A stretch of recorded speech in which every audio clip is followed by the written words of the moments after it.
Dans l'au-delà, tout s'est avéré complètement différent de ce qu'il avait imaginé. Il n'y avait pas le néant dont parlent les sceptiques et les athées, ni les visions paradisiaques décrites dans les différents livres sur l'au-delà. L'image qu'il avait sous les yeux lui a causé un choc, et c'est encore le mot le plus doux pour décrire ce qu'il a vu, et cela ne signifiait qu'une chose. Tout ce qui concerne la vie après la mort est un pur mensonge. Tout n'est pas comme ça. Telles sont les impressions d'un anastasiologue, Rajiv Bharti, qui s'est retrouvé, par un mauvais sort, dans un monde où les personnes vivantes ne sont pas admises. Regardez cette vidéo jusqu'au bout et vous découvrirez ce qui l'a tant effrayé et pourquoi il a été convaincu, par expérience personnelle, que dans l'au-delà, tout n'est pas comme on le croit généralement. Vous saurez également comment il a obtenu une seconde chance dans la vie. Pourquoi? Comment? Et la plupart des médecins qui connaissent la physiologie humaine et qui ont vu, pour ainsi dire, les mécanismes de notre corps Rajiv Bharti, étaient un sceptique absolu et très agressif à l'égard de tous ceux qui, d'une manière ou d'une autre, partageaient leurs impressions sur les expériences posthumes. Il ne lui en coûtait rien de ridiculiser vertement un tel conteur. Voici ce qu'il dit lui-même de son comportement à l'époque. Pendant un quart de siècle, en tant qu'anesthésiste, j'ai vu des centaines de patients qui pouvaient mourir à tout moment. Certains d'entre eux disaient avoir vu, lors d'un arrêt cardiaque, une sorte de lumière, ainsi que des créatures lumineuses ou des proches décédés. Je n'ai pas cru à ces histoires et j'ai recommandé à ces patients de consulter un psychiatre. Mais un jour, il n'a plus ri. Cela s'est passé juste après Noël 2010, lorsque Rajiv Bharti s'est soudain senti mal, au point qu'il a fallu appeler une ambulance. Les médecins qui sont arrivés ont déclaré que sa santé était en danger et qu'une intervention chirurgicale urgente s'imposait. Lorsque les médecins lui ont expliqué ce qui se passait exactement, il s'est rendu compte, en tant que personne connaissant la médecine, et pas seulement par ouï-dire, que les chances d'une issue positive étaient extrêmement faibles. Tout cela parce que Rajiv Bharti luttait désespérément contre l'oncologie depuis de nombreuses années et qu'il avait déjà survécu à plusieurs opérations très difficiles. C'est pourquoi, ce jour-là, de son propre aveu, il était prêt à mourir. Malheureusement, comme il le supposait, quelque chose a mal tourné pendant l'opération et son cœur s'est arrêté. Les médecins ont dû constater la mort clinique, mais ils ne savaient pas qu'à ce moment précis, Rajiv Bharti avait rencontré quelque chose d'inimaginable. La première chose qui a frappé Rajiv Bharti, c'est que son âme s'est réellement séparée de son corps et s'est élevée jusqu'au plafond de la salle d'opération. Dans un premier temps, l'anesthésiste n'a même pas admis l'idée qu'il était mort, mais a supposé que l'un de ses collègues avait mélangé à la solution qui lui était destinée une sorte de drogue dont les effets secondaires pouvaient être des hallucinations. C'est ainsi que son cerveau lui glissa ces mêmes visions dont il s'était autrefois moqué si méchamment et qu'il considérait comme de la fiction, mais il dut bientôt abandonner cette idée, car ce qui se produisit ensuite n'avait rien d'une hallucination. De plus, Rajiv Bharti constate qu'il a les idées trop claires pour une personne sous l'influence d'un hallucinogène. Il a immédiatement été submergé de questions. Comment pensait-il? Comment pouvait-il entendre et voir ce qui se passait autour de lui? À un moment donné, il s'est même irrité, car ce qu'il vivait ne correspondait en rien à l'image qu'il se faisait habituellement du monde. L'athée avait du mal à accepter le fait qu'il existe un monde en dehors de la physique ordinaire, et encore moins admettre que l'âme existe vraiment. Et puis, Rajiv Bharti a été envahi par la peur de ce qui allait se passer. Serait-il capable de retourner dans son corps? Comment ses proches réagiraient-ils à sa mort? Dès que Rajiv Bharti a eu ces pensées, son âme a été transportée à 1000 km de là, dans la maison de sa famille, où il a vu sa mère et sa sœur. Elles étaient assises sur le canapé et discutaient tranquillement de ce qu'elles allaient préparer pour le dîner. Rajiv Bharti, désespéré, s'écrie « Maman, je suis là !» Là. Mais elle n'a pas entendu. Il tente alors de secouer sa sœur par l'épaule, mais sa main traverse son corps.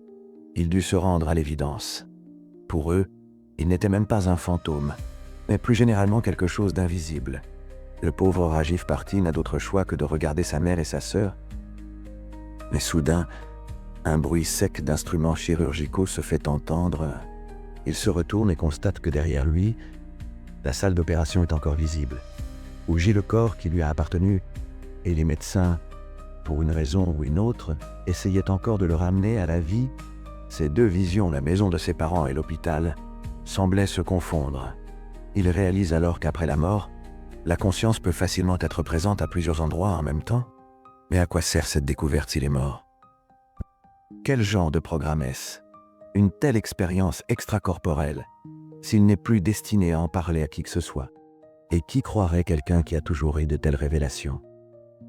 C'est alors que se produisit un événement dont on ne peut se souvenir sans frémir. Soudain, toutes les visions disparaissent et l'obscurité complète s'installe. Pendant un court instant, Rajiv Bharti a même cru qu'il retrouvait enfin son corps. Mais il n'y était pas. Il fut horrifié de découvrir que, depuis les profondeurs de l'obscurité, quelque chose de terrible s'approchait de lui à toute vitesse. Il ne pouvait pas comprendre ce que c'était exactement, mais il sentait que cela provoquait en lui une peur sauvage. De plus, le phénomène était accompagné de coups de tonnerre qui faisaient trembler son âme de panique. Rajiv Bharti sembla alors être soulevé par un vent froid invisible, et dans la seconde qui suivit, il se retrouva au bord d'un abîme de feu. Horrifié, il tenta de s'en éloigner, mais une force le poussa au bord avec l'intention de le jeter dans le gouffre de feu. Jamais auparavant il n'avait éprouvé une telle peur. De temps en temps, il se posait des questions. Où est le tunnel au bout duquel se trouve la lumière? Où sont les anges qui doivent rencontrer les défunts? Où sont finalement ces lieux arc-en-ciel dont parlaient ces patients revenus de l'autre monde? Tout s'est avéré être un mensonge. Après la mort, il n'y a que les ténèbres, et cet abîme qui bouillonne pour incinérer votre âme. Il semblait que rien ne pouvait être pire, mais alors, comme pour se moquer, une terrible voix métallique dit « Tu n'as jamais aimé personne, Rajiv ». Rajiv regarda autour de lui, mais ne vit personne, bien qu'il comprenne parfaitement que ces mots lui étaient personnellement adressés, et malheureusement, ils étaient vrais.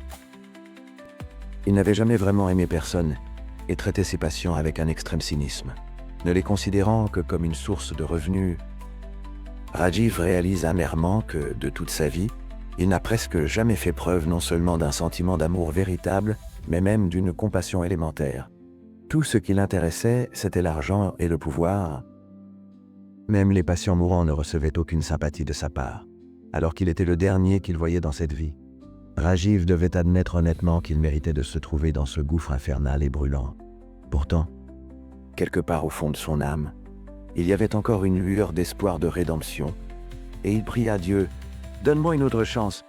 Il n'a pas le temps de finir de prononcer ces mots que, du coin de l'œil, il aperçoit une silhouette humaine. En regardant de plus près, il eut encore plus peur. C'était celui qu'il s'attendait le moins à voir là, son père, mort il y a 20 ans.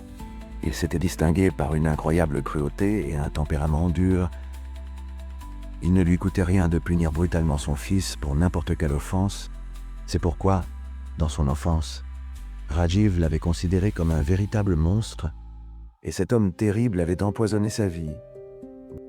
Mais après les premiers moments de peur, Rajiv fut surpris de constater que son père paraissait beaucoup plus jeune que lorsqu'il était mort. Ce qui l'a le plus frappé, ce sont ses yeux. C'était difficile à croire, mais il brillait maintenant de sagesse et d'amour. Le père sourit, prit Rajiv par la main et l'aida à s'éloigner du bord de l'abîme de feu. Ils ont ensuite traversé ensemble un tunnel, dans lequel Rajiv a vu tous ses ancêtres disparus. Au sujet de ce qui s'est passé ensuite, il a déclaré ce qui suit. « Après avoir traversé le tunnel, je me suis retrouvé seul. Là, j'ai rencontré une créature qui ressemblait à un ange. Elle m'a annoncé que je devais revenir à la vie physique, quitter mon travail d'anesthésiste et devenir guérisseur. Ce serait mon expiation pour tous les péchés que j'avais commis au cours de ma vie. Les puissances supérieures m'ont ainsi donné une seconde chance. » Rajiv s'exécuta. Dès sa sortie de l'hôpital, il a immédiatement cessé son activité professionnelle d'anesthésiste et s'est entièrement consacré à aider les gens à résoudre leurs maladies mentales. Il a également écrit un livre intitulé « Die to Wake Up » « Mourir pour se réveiller », dans lequel il décrit son expérience posthume. Écrivez dans les commentaires si vous aimeriez avoir une seconde chance de corriger les erreurs de votre vie. De plus, aimez et cliquez sur la cloche pour ne pas manquer de nouvelles vidéos passionnantes. Merci beaucoup à tous d'avoir regardé cette vidéo. Longue vie et bonté